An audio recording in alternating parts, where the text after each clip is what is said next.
Hey everybody, this is D Hunter, bringing another action figure review. Today, we're going to look at the McFarlane DC Multiverse White Knight Batman. Not only that, this is the Entertainment Earth exclusive gold label sketch variant. Like I said, this is an Entertainment Earth exclusive. I pre-ordered it and it finally arrived today. So let's take a look at the packaging. As you can see at the top, Sketch Edition, McFarlane Toys. This is part of the gold label collection. A gold label figure is simply a retailer exclusive, whether it be Target or Walmart. This particular gold label is an Entertainment Earth exclusive. DC, Batman the White Knight, authenticated limited edition to 5,800 pieces. Here he is on the package. One side, Batman White Knight Sketch Edition. Other side, pretty blank. In the back, here's the figure posed up in black and white. The bottom, a bunch of credits, and there's his barcode if that helps anybody. This is one of McFarlane's deluxe figures. It has the outer sleeve. Go ahead and pull it off to expose the figure. So with no further ado, let's open him up. Here's this White Knight sketch Batman next to the original version. And here's my entire collection of Batman White Knight comics. We've got numbers 1 through 8 and both cover variations for each issue. We've even got number 1, the special edition. And here's my entire collection of Batman Curse of the White Knight, the second White Knight miniseries. In front of you are books 1 through 8 and both cover variations of each book. Alright, now that this figure out of the package, here he is with all his accessories laid out. He comes with a display stand, a collector's card, a display stand for his collector's card, a batarang with attached rope, the same batarang with the rope wound up, and then a grapple launcher. But before I take a look at all these, let's talk about and check out the actual figure. So this is Batman from the White Knight. It's had a ton of spin-offs and it's actually still cranking out issues today. This is the sketch black and white version from Entertainment Earth. This is the 4th variation of the White Knight Batman they've made. So let's take a look. He has that very sort of unique stylized look to him. Big giant collar, the giant bat symbol, the really thigh-high boots. So, black and white sketch version. You can see all the expression in his brow with all the sort of black and white lines going there. Square jaw, collar popped up, cape. It's kind of short, not crazy short, very sort of thin. He has single jointed elbows. This is an older McFarlane figure. It's kind of dated at this point. Double jointed knees. Like I said, very stylized. You can see where his bat rope is going to be able to sort of clip onto his belt. The signal here, it's sculpted, all these lines. Good figure, black and white version, unnecessary, but kind of cool. And a closer look at his face and head sculpt. Look at the little stubble there. Kind of nice touch. It's actually very well done.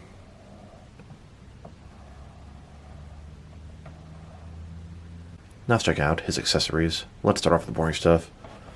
Here's his display stand. It's a typical McFarlane stand we've seen a million times before, but this one has the White Knight Batman symbol on it. Nice little touch there. Very thin, very basic. And now for his collector's card. As you can see, it's a black and white image of Batman from the White Knight. Batman Sketch Edition. On the back side, we have a certificate of authenticity. This is number 591 of 5,800 made. And this doesn't do much for me, but if you want to display your collector's card in the stand next to your figure, here you go. Here's a sketch version of the White Knight Batman's collector's card on the left, next to the original versions on the right. And here are all 4 of the McFarlane White Knight Batman collector's cards. We have the original version, the red version, the Joke Race version, and finally the sketch version. Then we have his batarang with attached bat rope. There are 2 versions here. Here's the one sort of in action mode. Here's batarang, attached bat rope. It even sort of wraps around his arm. And then here's the version that's wound up. This will attach to his utility belt. You can wrap the rope around his arm. Here he is holding the rope. And if you sort of aim it right, you can have him attaching to something else, maybe scale outside of the building, etc. And here he is, holstering that bat rope onto his belt. Now for his grapple launcher. Of course, this accessory is in pure white. The grapple launcher looks very similar to the one from Batman the Animated Series. Very square, very blocky. I like that design. And here's Batman holding and getting ready to use his grapple launcher. Now I wanted to check out the differences between this sketch black and white White Knight Batman and the original version. And besides the obvious paint differences, it's 100% the same figure, same sculpt, same articulation. So let's take a look. Starting with their faces here, like I said, that very stylized look. He has sort of a mixture of like an old school looking bat suit, modern, collar flipped up, giant bat symbol, My original one has kind of a scuff mark here on the chest. You can see the utility belt. It's got the knife there. I really think the black and white one did an excellent job. The face, the stubble, the mouth really sells me. The expression on the cowl, etc. Gotta give it the original, but really nice job on the sketch version, the line art version. Here are all of the different White Knight Batman figures McFarlane has made. I didn't realize they had done 5 of them at this point. From left to right, we have the red White Knight Batman. This is a Target exclusive, at least at first. And then the original White Knight Batman. In the middle here, we have the sketch line art White Knight Batman. Then the 4th one is a White Knight Batman from a 2-pack. This one had no cape and came with some swords. And the last one is a Jokerized White Knight Batman. I do not see any other versions they could possibly crank out, but who knows. Here he is with the first wave of White Knight figures. We have Batman, Jack Napier, and Azrael. Azrael still remains one of my favorite McFarlane DC Multiverse figures. He is awesome. And let us not forget the White Knight Batcycle they made around the same time.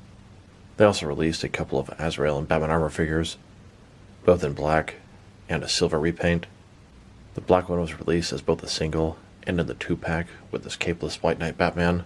Now let's check him out with some other line art or sketch action figures. Here he is, next to the Todd McFarlane designed Batman and the Batman 3 Joker's Criminal Joker. These are the 2 most recent line art figures Entertainment Earth released, I guess in the newest wave. Before them, they released the White Knight Batman, and he seemed to be released all by himself, no other figures at the same time. And the first 2 line art figures Entertainment Earth released was the Batman Who Laughs and Rebirth Superman. These are the ones that kickstarted the Entertainment Earth exclusive line art line. Before Entertainment Earth started taking over the line art figures, they released a sketch line art page puncher Mr. Freeze. This is a San Diego Comic Con exclusive.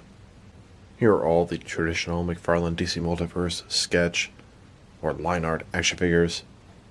They look pretty good in a group like this. Now these aren't exactly line art figures, but I would describe them as sketch figures.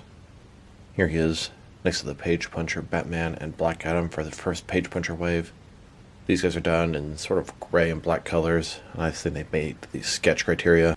And here he is, next to a DC Direct, Jim Lee, New 52 sketch Batman. The only McFarlane sketch figure they've made that's not in the DC line is his Throne Spawn. Here are all of my black and white DC sketch figures that I have. Here are all of my different black and white sketch figures. DC, Spawn, they're all pretty cool. Now they've taken a pretty good look at both the figure and his accessories. Now for his height. From bottom to the top of his head, standing right at 7 inches tall, maybe 6.9, which can translate to just under 18 centimeters. Now for his articulation. Starting with his head, of course, it can rotate from side to side. He can look up and down about that much. Can't tilt his head from one side to the other. Shoulders on a ball joint goes about 90 degrees. Up, down, around. He's got a butterfly joint between shoulder and chest, increasing the range of motion and covering the large gap that would be there. Bicep cut, although I'm not getting it to move too much. Single jointed elbow with about a 90-degree bend. His wrist can rotate, and it's going to be hinged. In his torso, he's got a ball joint, rotate around, forward and back. Another one is waist, rotate around, forward and back. Between the two, pretty good range of motion. Legs, complete as splits, McFarlane style hip joints. Rotation is pretty good on him. Legs go forward that much, back not much. Double jointed knees. Then his ankle, forward and back. Rotate, tilt, rock, and of course, to articulation. Here's Batman right after he just beat the Joker to a bloody pulp. Joker knows just the right thing to say to get under Batman's skin. Joker taunts Batman into taking a whole bottle of pills and dumping them into Joker's mouth, forcing him to eat them while being recorded. And the end result, it turns Joker sane instead of just giving him an overdose. Here's Batman standing on a rooftop in Gotham City. Next, let's check him out compared with some other action figures, starting off with some other McFarlane DC Multiverse figures. Here he is with the other 2 White Knight figures. We've got Azrael, Batman, and Jack Napier, Joker. And this is what I did with all the extra Joker figures. I made my own GTO, Gotham Terrorist Oppression Unit. This is going to be a detachment of the GCPD that specializes in terrorism. Here's this White Knight Batman next to the first release of Detective Comics number 1000 Batman. There is a little bit of a scale difference here, but it's very minute. The difference between these guys is something like 0.2 inches, but I can definitely see the Detective Comics Batman's shoulders are a little bit higher, and his head is still smaller. Here he is next to all the different Batman figures McFarlane has released so far. I don't personally really consider the Man Who Laughs Batman in my eyes, but I believe technically he's Bruce Wayne for another multiverse. And here he is with the entire McFarlane DC Multiverse collection. So far we've got 20 figures in one vehicle. The next thing I'm aware of coming out is the light blue variant of Batman the Animated Series Batman. I've actually heard of some people spotting it at Target already. Then we got the 4 metal Dark Knight Batman figures. And there's a ton of really nice sounding rumors for what's coming after that. Next, let's check him out compared with some other action figure lines from different various companies to see how he fits in both scale and style wise, in case you want to know which lines you can mix him with. Here he is with some of his McFarlane Toys brothers. In front of you are 5 different action figure lines, all from McFarlane Toys, all 7-inch scale. I'll try to focus my comparisons on Batman figures as I go through the different lines when possible. Here he is next to some more McFarlane toys. These are different action figure lines from McFarlane's video game offerings. Then, next to some DST or Diamond Select toys. And here he is next to some DC Direct and DC Collectibles Batman figures. Then, next to some NECA figures. And some Mattel wrestling figures. And then here, next to some Mezco 1/12 cloth soft goods action figures. And here he is, next to some Mattel DC Universe Classics and Multiverse figures, including the Gotham by Gaslight figure, which really reminds me of this White Knight Batman. And here he is with some Mafex Batman figures. Then, next to some Hasbro Marvel Legends. And here he is next to some SH Figure Arts Batman figures. Overall, he's a cool figure. I'm not a huge fan of these line art sketch figures. They're starting to look pretty cool as a collection together, but they're not really necessary for world building or different action figure scenarios. They're just paint variants, and I'm a sucker for the paint variants. I do like having every single one, but it doesn't do nearly as much for me as the original White Knight release. That was something else. That was when McFarlane was really early and kind of showed them, wow, unique sculpts, unique articulation, good bang for your buck, $20. And they're continuing to do that, although they're definitely milking some of this stuff way too far at this point.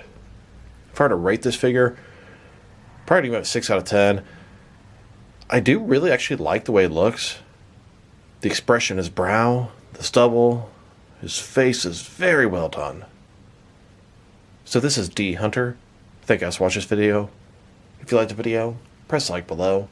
If you have anything you want to say about the video, add to the comment section. If you want to see additional action figure reviews from me, press subscribe. I do appreciate you do that. Once again, this is D Hunter. Thank you guys for watching this video, and I will talk to you guys real soon.